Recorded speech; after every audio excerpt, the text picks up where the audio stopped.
Hello, everyone, and welcome back to another Babbling live review show. 2-2 draw against Newcastle. Bit of a weird game. We're going to kind of dissect into what happened and our thoughts and feelings from the game, along with a lot of dubious refereeing decisions that ultimately probably cost us the 3 points today if we're going to be, serious about things. But let's start from the very beginning, Sloth. It was a game maybe we didn't expect to win, but there was still confidence enough from us, being at home against Newcastle.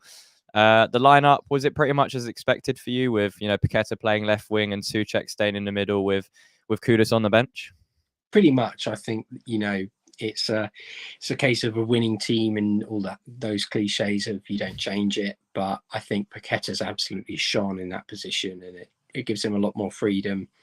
I think there are now more questions, I think, about Kudus coming in and starting, but I think you can't really blame Souček, Moyes, for picking Souček. I think he's been revitalized this year, and it, he's the man who scored the first goal. So I can't really pick at the lineup. It was pretty strong, and it's kind of what I expected. Yeah, no, me too. I think there was question marks whether Kudus would come into the team. We'll talk about this a bit more at the end of the show, but as to why he kind of has to be in that team now. But yeah, I thought we started pretty slow-ish. Newcastle had a lot of the ball first 5-6 minutes, and then we did what I think the game plan was very evident from us today.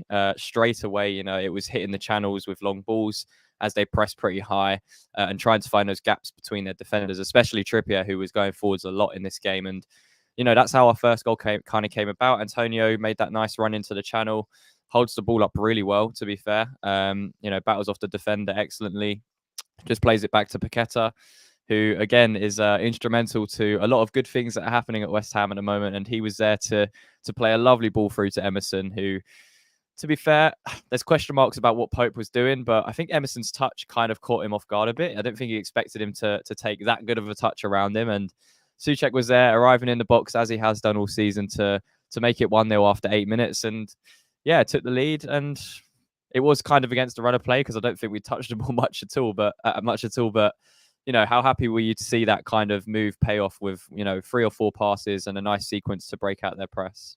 I was delighted. I think one thing that's become really evident this season, it's something that Mike and I were both very vocal about last season, but what a difference the left side is when we don't have Cresswell in there. We have a left back with pace and someone who is constantly making those runs up and down, providing an outlet. And it's one of the reasons that I think Paqueta shone as much as he has, where he has someone who's constantly looking to pick up the ball, giving him an option. And, I think there are question marks, as you said, around Pope. But when players are that energetic and someone takes that sort of quality touch, it is quite hard to defend against that or plan for that, especially as a keeper. So I think that would be a bit harsh to really say it was an error. It's not like an Onana-esque sort of trickles under him. But I just really impressed. And as I said, that left-hand side, I think, is really, really excelling for us at the moment. We're getting so much joy down that side. Yeah, definitely. I think, as Mark here saying, everyone, great first goal. Hello to you as well, Mark. But yeah, really good goal. Very well worked. And yeah, it kind of, for me, it demonstrates how important someone like Antonio is to what we do well, because, it's hard to get 90 minutes of Antonio. We'll get onto the second half shortly, but I thought the first half he was, running the channels really well. To be honest, feeding off a lot of scraps. And the first goal came from that. And yeah, I was very, very happy to go 1-0 up against this Newcastle team because, we know the quality they have and we know how they play, and they're not going to stop from minute 1 to minute 90. So yeah, it was working really well. I thought first half, especially, we limited them to really nothing at all in front of goal. They didn't have any kind of clear-cut chances. The big talking point we're going to get into is obviously the what should have been 2 yellow cards for Bruno. Obviously, the first one is a clear yellow card on Emerson, and Emerson actually got booked as well for the gesture, which again we'll get onto very shortly. But not that long after that first booking for Bruno, was he taking down Ward-Prowse in a counter-attacking position. And how on earth is that not a second yellow card, Slough? Like, what is actually gone through the referee's head there to decide that isn't a yellow card? Is it just because they were so close together? I mean, even so, that shouldn't factor into it. Like, in my opinion, it is nothing short of ineptitude. It is very questionable why you wouldn't just see that and think he's lost his head. Like, it's I'm afraid it's the second booking and you're off. I think we kind of have created this environment where a lot of fans or even pundits to a certain degree, they go, oh, well, he's sent him off now and it's killed the game. It's not what it's about. It should be, if there are two bookable offences, you're blaming the player and you're saying, you're an absolute muppet. What are you doing? You've lost your head and you've been sent off deservedly so. It's not a case of you've committed 2 fouls and, or maybe you should have had a third one in there just to be a bit lenient. It's you've committed 2 fouls. One of them is a blatant yellow card. And, in my opinion, they both are. They're both very clear yellow cards. You could maybe say that the first one's a little bit questionable, but it's a yellow card. And I'm afraid, as I am just displaying, like, people going, oh, it's early in the game and maybe you shouldn't book him. It's irrelevant. It's a foul. So I think, even like General Ray said, the second one was right in front of the ref too. There was no height.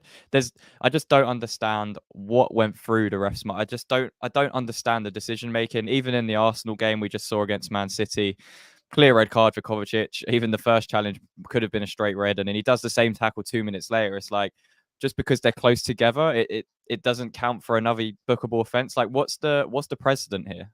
It's really disappointing because we've got an environment where referees look after one another instead of actually looking after the game and enforcing the laws. And Mike Dean is a great example of this. You saw him versus Merson yesterday saying, well, you don't know the laws. It's like, well, how can you fall back on that when you're not sending someone off for a very clear yellow card? And it's just incredibly frustrating when you see this inconsistency where the referees just don't apply the law and they pick and choose when they want to do it. So it's a clear yellow card. It's a clear red card. They should have been down to 10 men. And, we have been lucky with decisions in the past, but when you have technology, it's a clear and obvious error, in my opinion. VAR should be saying to him, you've messed up here. That's a yellow card. It's a clear bookable offence. You need to send him off. And, I know it only intervenes for straight red cards, but in my opinion, that is a clear and obvious error. And it does cost teams points. So, where's our replay? Where's the thing that has been in the news where VAR makes such an error or the officials are so inept that they cannot enforce the law? It's pathetic. I mean, it's just frustrating because it's happening week on week now. It's not even the odd game. It's becoming kind of routine every week, regardless of what fixtures are happening. There's always talking points around a referee and decision. And, like you mentioned, the technology was brought in to eradicate those errors, and it seems like they're regressing. And like that weren't even one that you need technology for. That's just a simple yellow card. Like you learn that in kind of the first steps of refereeing, I'm sure. Like you learn what a yellow card is. But Mike, welcome to the streamers, to you as well. I know you're busy, so you're going to be in and out with talking, but yeah, just for you both, I guess, whoever could talk. But what did you kind of make after that? Because, it was quite obvious the players were infuriated by that decision as well, but we had to carry on. And, we didn't really give them many chances in the first half. I thought we could have done a bit better on the ball, especially as we went into the second half. But what did you make of our kind of defensive performance against a Newcastle team that came into this, free scoring 4 goals against PSG? They've been putting a lot of goals past teams, and we kind of shut them out with relative ease in that first half. Yeah, I know I said in the preview that I don't necessarily always enjoy how we play. I think today that we were so spot on tactically, and we were so brilliant in that defensive piece. And when we actually attacked, when we kind of went to the counter, first attack, first goal, that is actually quite entertaining to watch. I absolutely loved watching Alvarez that first half. I literally just watched him that first half and his little crab movement that he seems to do. But it was an absolute phenomenal screen in that first half. And, you know, the ref really, really kind of took liberties and frustrated it. And you know, the Emerson yellow card for the gesture, it's ridiculous when he doesn't do it for Almiron later on. Guimaraes, regardless of the proximity of those fouls, they are 2 bookable offences, and one is cynical. Now, if West Ham player immediately after did exactly the same foul and he would have given a yellow card, then the referee has just absolutely shown that he has not done his job. And we've just seen Paqueta get called up for, you know, spot fixing about cards. I would question that referee's performance, because if he's not, the way he's given out cards indiscriminately, and for yellow card in one player for a gesture, not for the other, for not giving out the second yellow card to Guimaraes when it's a clear yellow card, it looks like engineering of a game. I don't understand how Pogmol could watch that and turn around to the ref and say, you know what, mate, you've just had a mare today. You need to maybe take the game out. How can you watch that game and not go, Mike, there'd be no refs left at that point. There'd be no refs left. Yeah, no, but this is the problem. You look at that and go, you've had a mare, but I've got to question that refereeing performance, because we're looking at players like Paqueta for making a rash challenge and saying, well, that's potentially spot fixing because we've seen, you know, astronomical numbers coming in within a certain region. We know it happens. Referees have talked about it in games before, that this actually happens. This is an easy way in which to manage and to, you know, do kind of thing. Would, as a Pokemon, be going, look, mate, we need to investigate this, because it's so bad and it's so inconsistent that I have to make sure that it is beyond reproach, because we are constantly now getting called out for corruption. So we have to start internally on games we knew are so bad. We have to do it. It's not just human error. It's incompetence. And let's face it, if Ward Prowse got injured, what would happen then? Exactly. And the most frustrating thing is, like you're mentioning, it's just continuing to happen, and there's no sort of repercussions. Like the best that can be happening is, okay, we're going to take you off a game, but like I was saying there, it's just going to keep happening every week, and then they kind of forget about it, and then in a couple of weeks' time, we'll have that same ref, and we'll be like, oh, it's him again. Like whenever I look at a fixture, do you ever look at the referee that's going to be playing our match and think, oh yeah, I'm glad I've got him? It's always, oh, it's him. Like always that reaction. You're spot on, and unfortunately, we've created an environment where it's a boys' club. You know, the blokes who are in charge of who referees what, and the referees association, the PGMOL itself, there's no ramifications for them. There's no, well, maybe you shouldn't be in charge anymore and we should get officials. I don't believe that we should have officials from abroad, just because I think that potentially robs other leagues of having their own top quality officials. And I don't think that's right. But I do think there needs to be a scenario where, whether it's former players or players who never quite made it to a high level, you know, these academy youngsters who don't get through, they get an option to go into refereeing, because you know they're going to be physically fit and you know they're going to be able to keep up with the game. And I mentioned it earlier about Mike Dean kind of going at Paul Merson and saying, you don't understand the laws. Well, get these people involved and try and get them to understand the laws. Yeah, because Paul Merson understands the way the game is played. So he understands when a player is siphoning another player down. He knows when it's not a legit, could argue when it is not a legitimate attempt for the ball, like Guimaraes. So it's things like that. They hide within the grey. And you know, I don't want this to come across as we are just saying, oh, the referees why Newcastle got 2 goals. They didn't. Newcastle got 2 goals because they were more aggressive than us in the second half. They played much better on the ball. They were very impressive in possession. The referee seriously helped them, particularly in the lead up to their first goal. That Tonali he tried to outmuscle Paqueta, and Paqueta was incredibly strong. It was a fair shoulder to shoulder. And Tonali threw himself to the ground because he knew he was done, and the referee fell for it, hook, line, and sinker. And there you go, perfect, just in time. Summing it up nicely for you there, Mike. The only thing that I think with that Paqueta call is his arm is a little bit high, but even then, it's not an offence to have an arm. Like his arm is basically at it's just out like that. It's not in an elbow-like way. He's not trying to, hurt Tonali in any way, but Tonali's really leaning into him, and at one point he ends up with his arm on his neck, and that's the only reason that I can really think that the ref has gone, I'll give a free kick there. But again, it's just weak. It's just he tries to turn Paqueta, and he's starting to fall, and then he can't get back up, because at that point Paqueta's essentially got leverage. But let's face it, he went down easily. They won the free kick.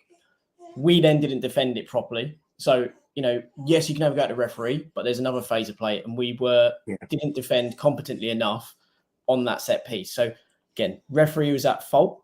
However, he's not the reason we went to 1-1. The reason we went to 1-1 is because we didn't defend the set piece correctly. Yeah. I think prior to that, didn't Dan Burn have the opportunity, which Areola pulled out a point blank, worldy of a save. I think we've got a comment on that save. It was sheer class. He gets down low, throws the ball up and away, and it's Dan Burn, who's 6'7" and absolutely powered that header. It's quite close to him, to be fair, but it is a fantastic save. Like, that's the only thing that I will say. I think, in all honesty, and this is me saying it, I think Fabianski probably makes that save as well. Hey, but I don't know about that one. No, it's for me, it's close enough to him. That's a new one for you backing up Fabianski as well. But I do think it's a very, very good save, and I think Areola deserves a bit of praise for his performance today, because his kicking was better. It was questionable at times. I feel like he gave the ball away a lot today. Not gonna lie. Well, I think we had this sort of strange performance where we either won a lot of the first balls, or we just completely gave up on the second one when it knocked down. When it was knocked down, and that was the game plan, wasn't it? Today, it was kind of clear from the start. We're going to try and wait. They're going to have a lot of the possession. We're going to wait, and we're going to try and hit the channels and counter them with the breaks. And it was working in the first half in moments. I think that is, like, we can say like that they should have gone down to 10 men, but the most frustrating thing that I've seen with West Ham so far this season, and it's been hypercritical because we've done very well, it's the second half. We just don't get going, especially if we're winning or we're trying to protect onto a lead. We kind of just almost like instinctively get into our shape, but then we kind of forget about the other side, about trying to attack and trying to score. And we kept just recycling possession back to Newcastle in the second half, before they scored that equaliser. And again, it's a dubious refereeing decision for the free kick, but like you said, Mike, we still have to then defend that. We should have done better. Alvarez should be heading that not across his own box, and we should be doing better before that goal even happens with how we were keeping possession. And at that point it's 1-1. The game's still in the balance, and then again it's arguably weak defending again that's led to that goal, because if you watch it back, it's a great ball out to Trippier, who's got a lot of space, because Paqueta's, it's not really his job, but it kind of is at the same time. But it's expected that they're going to create some overloads in the match, and that's what happened. And Trippier puts a great ball in, but Agaird's too busy going like this for offside to kind of get back into position, and then Isak just shrugs him off too easily. People were saying it could have been a foul. Maybe it could have if he went down, but he just has to be stronger, and he has to be alert to that position. Like, it's just really poor defending. I think it's the usual clusterfuck we talk about, where too many players are not doing their role, not following, not tracking. Where was Emerson as well? Yeah. He's not at that back post area. Trippier looked offside. From my vantage point, and that's again because he wasn't. You're allowed. He obviously wasn't offside. It's obviously a very good run, very good ball, fair play to Newcastle. They're absolutely spot on with that piece of play. But again, it's players being. Our heads were gone in that moment. Basically, after that first goal, because of the indignation of the foul that was given against Paqueta, the players weren't on it. So those mistakes were all because players were still smarting about the foul, then the subsequent goal they conceded directly after, and didn't act professionally in the sense of they didn't get themselves back into the game. And one thing that I will say is, one thing we don't credit Moyes on enough, he made the right subs. Potentially could have made it slightly earlier, but he made it at a good enough time for them to impact. And what an impact one player made. And I think he answered the question, Frankie, that I asked the other day. we probably have to drop one player, and it's going to be between Souček and between Antonio. And at the moment, Souček is absolutely undroppable. And this is a player that I've criticised a lot last year. I said probably is the one we should drop for Kudus. However, I don't think he can be dropped at the moment because he has been absolutely spot on. And as Sloth said, he's revitalised this season. I don't think you can take Antonio out though. Is amazing. But again, one thing I would say is I think that also kind of impacted us was in the second half, Moyes also changed how we defended out of possession. He moved Ward-Prowse to the left wing and Paqueta came inside. So I think it was the view to get Paqueta on the ball and to help Antonio. However, for me, it had the opposite effect because whenever we were winning the ball in the first half, that connection that Paqueta and Emerson have is superb.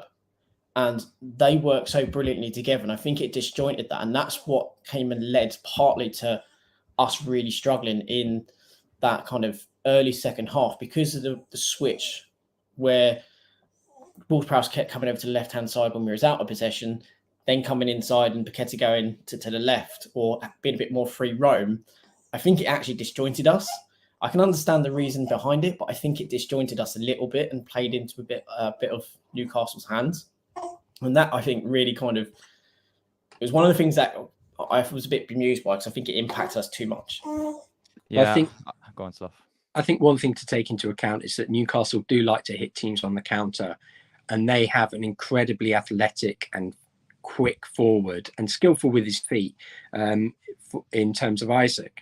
And, he showed so much ability today, not just in terms of his running, but also just getting back and helping out. And that's one of the things that I have to question Antonio on today. No, he's not on Isak's level. I'm not saying he is. But when you are that big and when you are that quick and when you are that strong, you need to be thinking, right, I'm not actually getting that much of the ball. I need to drop back and help players out. We can break, and I might not be the outlet because I'm dropping down deep. However, you need to be able to think for the team and say, actually, we're under the cosh a bit here. We can soak that up for a little bit and then I'll get back out. And I think when you have someone like Isak who can score a variety of goals, and the finish, he should get credit for that second goal because he, as you said, he makes that little push towards Aguerd, which Aguerd is babying about. And I think that actually the fact that he is a step behind Isak then means that he has doubt about trying to get his head on the end of it because he thinks he probably put it into his own net. But it's the contrast between the two forwards today. And I think when you give someone like Isak those chances, he will take them.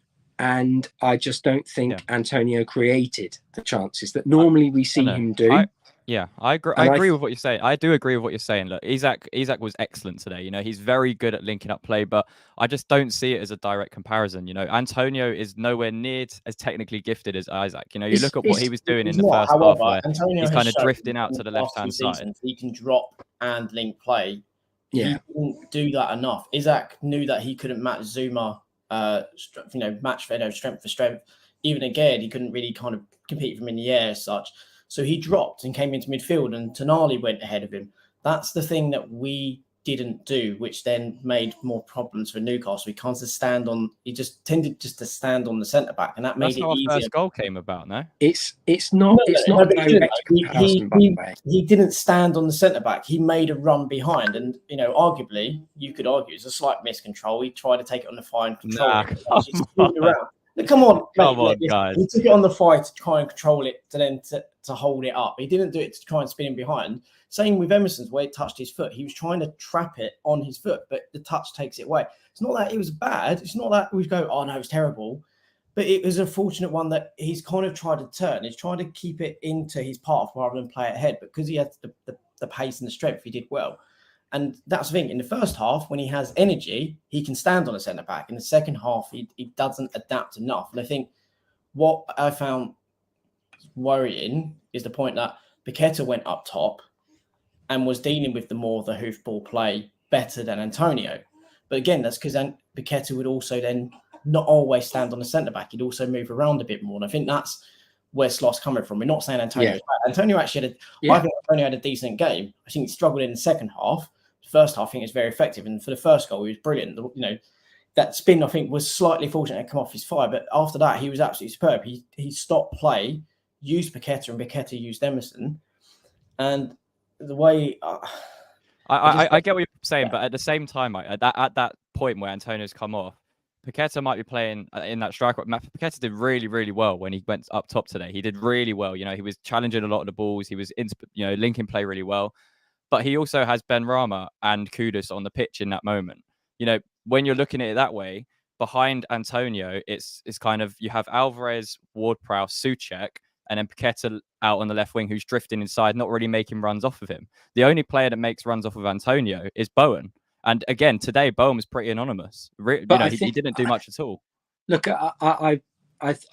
I'm not making a direct comparison between the two strikers in Isak Antonio, because there is no comparison to be made there. I think Isak is a really, really talented player. It's not to say Antonio isn't, but what I am trying to get at is that we need someone who's going to be an energetic and strong outlet.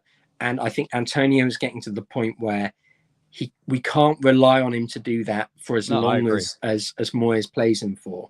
And I think if we start Kudus and we let him just chase, because you saw the energy that he brought on, the pace that he has, and the goal threat that he has. Imagine bringing Antonio on after 70 minutes.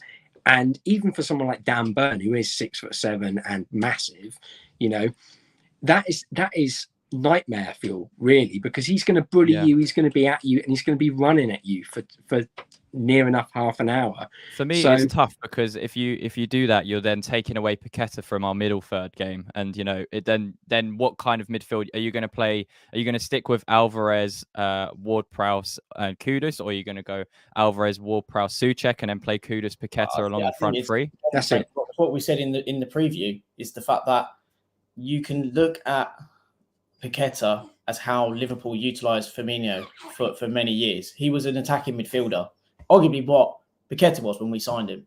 However, they turned him into this centre forward who would drop into midfield, become that linchpin who would drop into those little pockets of space and then play in your inverted wingers. But we don't play like that. That's the issue. We can't play like that. But Paqueta is good enough to help us play. You say that, but we did that. We did that today.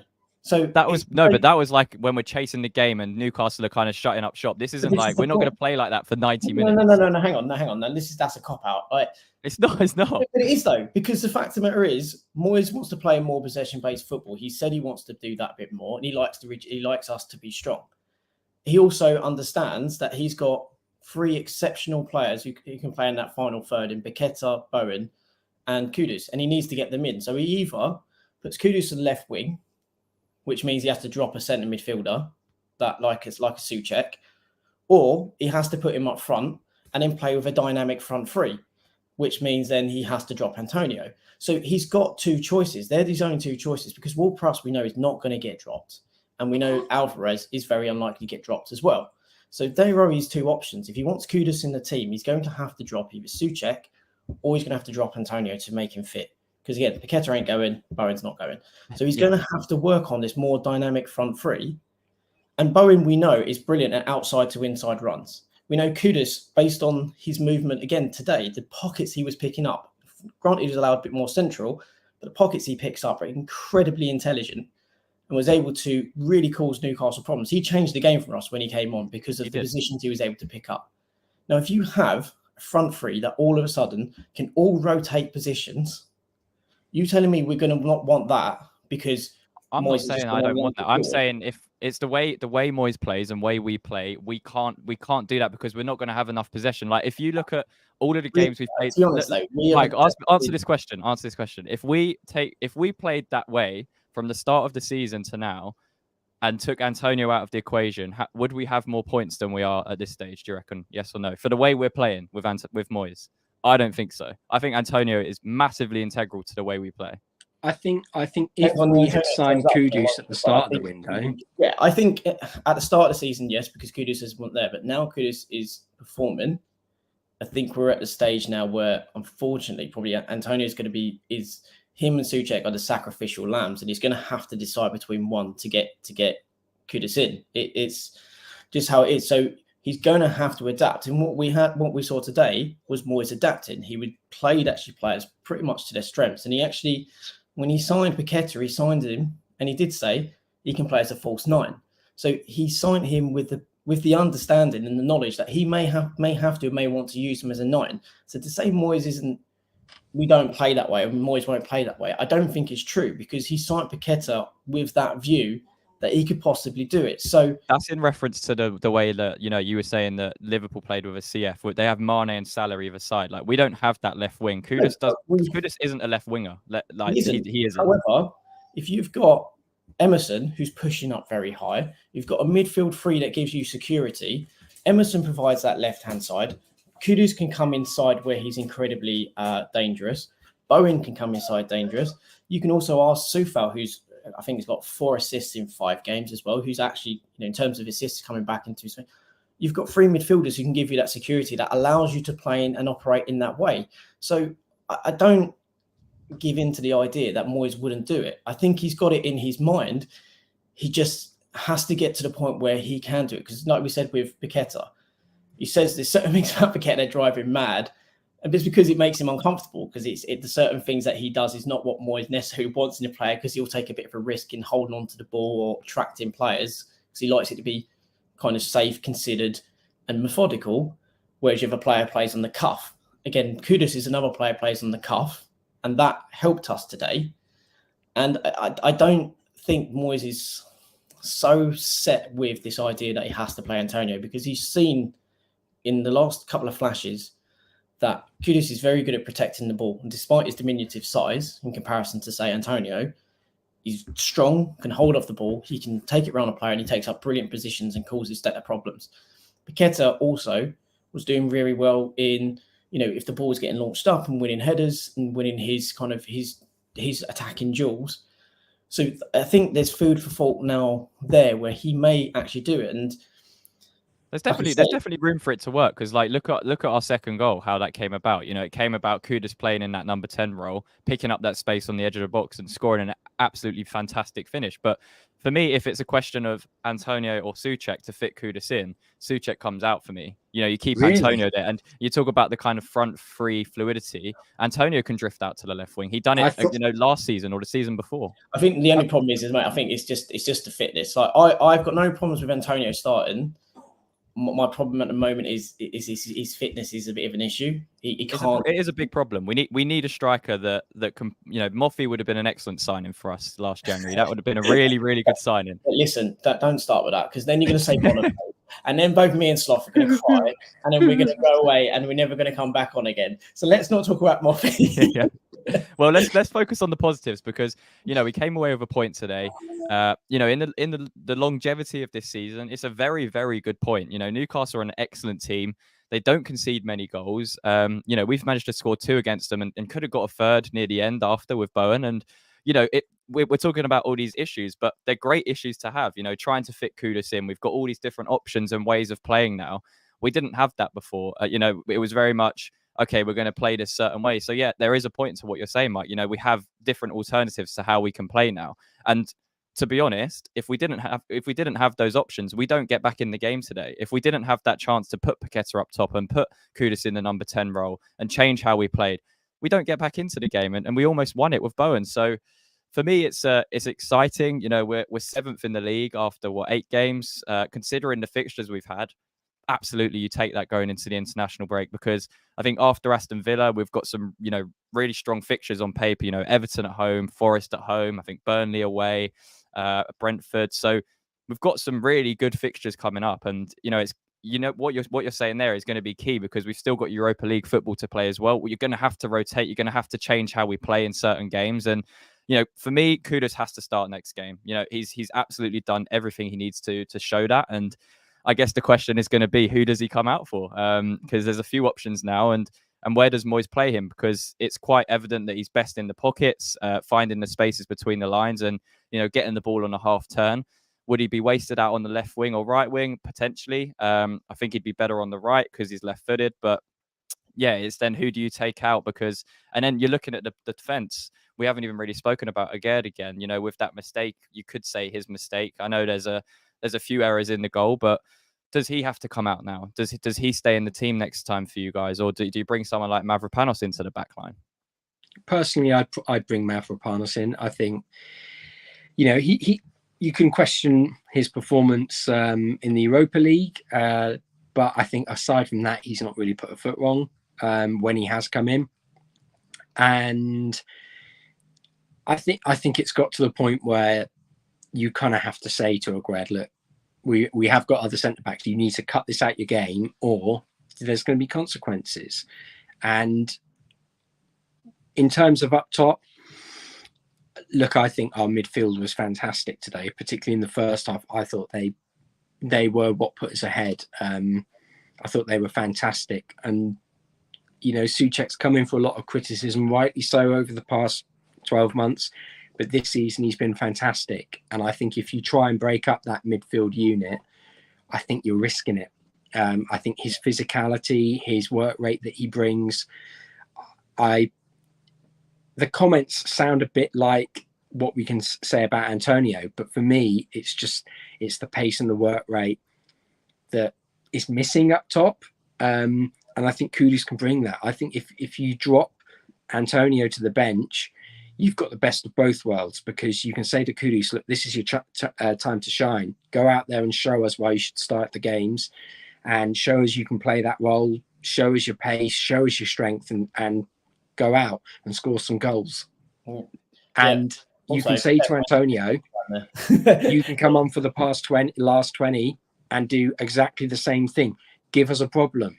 But what we don't want, and, you know, to a little extent there was last season, is if you drop a player, and in my opinion, deservingly so, because of the competition and the impact that Kudus has had, I think he deserves to start.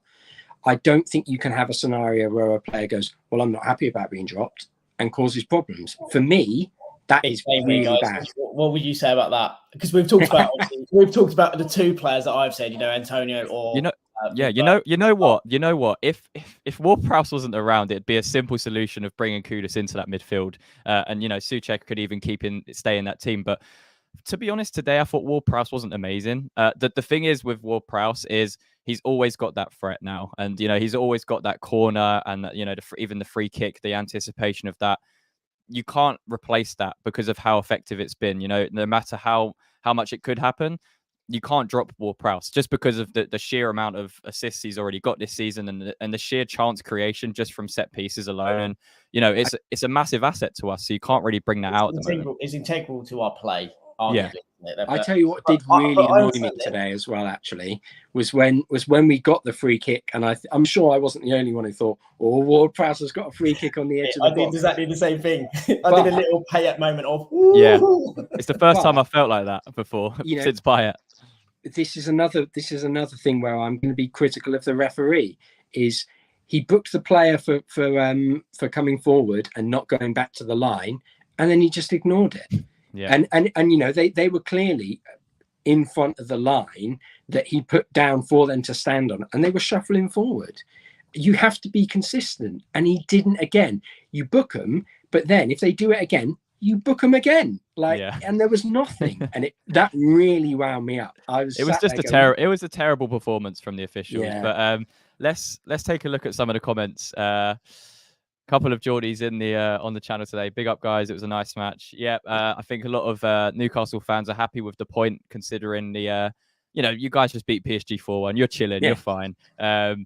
Kenneth again, Toon fan, delighted with the point. I think it's fair. You definitely didn't deserve to get beat. Yeah, absolutely. I think a draw was probably a fair result based on the balance of the game. So yeah, I think it's fair. We could have nicked it at the end. You know, Bowen's chance, which I think took a nick. But let's be honest. I think Newcastle's first half we controlled it. Second half they controlled it is probably a fair one. And I think just to go back to the, you know, who plays who, I think it's game dependent, but this is the point, right? So I think that's probably where Moyes is probably a little bit too rigid and he always plays the same. We now have that luxury where we should be looking to change it. Against Everton, why would you, I think against Everton, you probably do play Souček because they've got a fairly big midfield and they're going to try and play at set pieces. It's a Sean Dyche team. And I think their defence will struggle against movement. So playing Paqueta, Bowen, and Kudus, I think, is the right idea. Then against probably Nottingham Forest, playing Antonio, because again, Nottingham Forest is an old team of his. He's going to want to go and kind of prove a point against an old team. So I think that's the point, right? We should be looking to rotate, and that does include, Souček and Ward-Prowse maybe being potentials that get dropped. And I don't think Alvarez will, because I think what Alvarez does do incredibly well. He's such a good screen. Well, we're going to have to, because at one point he's going to get banned for the one game away. He loves a card, doesn't he? But I think today, I think you saw a bit of frustration in him in that second half. He was getting pulled so much across the pitch. Again, great movement from Newcastle. That's why he was getting done, because Newcastle's movement was superb at times. And I think, he had to go hunting for the ball to try and win it higher up so we could get a better go at Newcastle. And I think when he went hunting, we had some spaces. So that's something we maybe got to be a bit wary of. But again, I think the rest of the team need to step up when they see him trying to step up the field as well. I think should be the note for everyone else. We need to move up and press higher. Yeah, I do agree. I think, it's a tough one, because we're doing well. We've only lost to Liverpool and City so far this season, and to get a point today, as I mentioned before, against Newcastle, who bang in form, just beat PSG 4-1 midweek. It was never going to be an easy game. Yes, Newcastle did have injuries and suspensions, but we still had, Newcastle were a very good team, and they're very well coached in Eddie Howe, and you could see that in the second half, the way they started that second half, 15-20 minutes. They had us, they really had us. We could not get out. And that, you have to hold your hands up sometimes and say fair play. And Eddie Howe is, when Newcastle lose the ball, you see 2, 3, 4 Newcastle players absolutely swarming to get it back. And considering the amount of effective, isn't it? That swarm, it's a much more effective and controlled version of what Leeds did. Yeah. In that first season, when they swarmed and kind of stopped you. At times, it looked like they had maybe an extra man on the pitch, the way they kind of pressed. Let's not touch on that, because we'll get the comments all. Yeah, they have one they should have. Yeah, but I mean, completely forgot as well. Isak could have put him up 3-1 when he went round Areola and hit the post. So there were chances either way today, especially in the second half when things started to open up a little bit more. And I think they'll be happy with the point. We did get that goal towards the end. You can't really take much away from that. It was just an excellent finish from Kudus, and the touch was just perfect. I'm excited for Kudus, man. He's got a lot to offer us, and we've got European football as well, so there's a lot of rotations to come. And Alex saying it's okay, Bogma will issue an apology tomorrow. Yeah, absolutely, and we'll go on to next week with something else coming up. So yeah, let's end it with our kind of man of the match picks from the game. I think from Newcastle's side, it's Isak and Trippier for me. But from a West Ham perspective, who you guys picking for the man of the match today? For Newcastle, I'd say the ref. From Newcastle, I think Trippier probably was the main man. He's the guy that we called out previously. Isak was very good, and he's a very intelligent player. I think but I would say probably Trippier for them. For us, just purely because of the impact he had when we were struggling so much. I have to say Kudus, because he came on, found those amazing pockets of space and got us back in possession, and actually Newcastle couldn't really deal with him. And obviously his goal was superb to get his first Premier League goal in such a way, almost last minute. I think you have to give it to him. But, I think there were some standouts. Kudus, Paqueta, Emerson, I think were pretty good in the game. It's a frustrating one because it's 2-2, but again, draw probably suits, probably right. But yeah, I actually enjoyed the game. In part, it's a frustrating part of the referee, but I in part enjoyed it. Slough, what about you? I think I'm going to sound like a stuck record. I think I'm going to give it to Paqueta. He just, every week he seems to do something, and you just go, wow. He's head and shoulders above the rest of the players on the pitch at the moment for me. And Kudus has to be applauded for his impact. But I think Paqueta just did it over the whole 90. It was fantastic. Yeah, no, I would agree with that. I'm going to give it to Kudus just because, with the way the game was, he came on, he really took that game to him by himself. He found those pockets. He was, a few times before he actually scored, he was getting on the ball, linking play really well.